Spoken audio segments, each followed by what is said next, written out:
రెండో సందేశం వాళ్ళ జూబ్లీ ఎన్నికల్లో ప్రజలు ఇచ్చింది, బీఆర్ఎస్ పార్టీకి సెలవు చెప్పినారు. పార్లమెంట్ ఎన్నికల్లో వారికి 0 సీట్లు ఇచ్చినప్పుడే బీఆర్ఎస్ పార్టీకి ఈ రాష్ట్రంలో ఇంకా భవిష్యత్తు లేదు అన్నట్టు మాట చెప్పడం జరిగింది.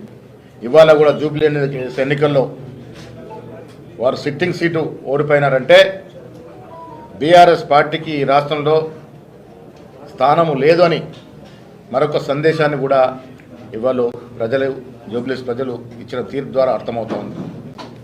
ముఖ్యమంత్రి గారు ఇటీవల చెప్పినారు, బీఆర్ఎస్ పార్టీకి గతమే కానీ భవిష్యత్తు లేదని. ఈ తీర్పు ద్వారా అది రుజువైందని చెప్పొచ్చు.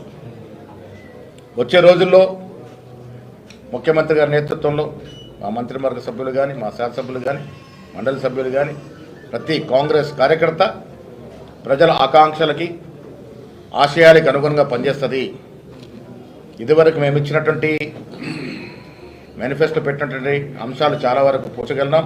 ఇంకా మిగిలినవి కూడా ఇచ్చి 3 ఏళ్ళు సుపరిపాలన అందించి ప్రజల ఆకాంక్షలకు అనుగుణంగా పనిచేసి 3 ఏళ్ల తర్వాత ఎన్నికల్లో 100 సీట్లకు పైగా కాంగ్రెస్ పార్టీ గెలుచుకుంటుంది.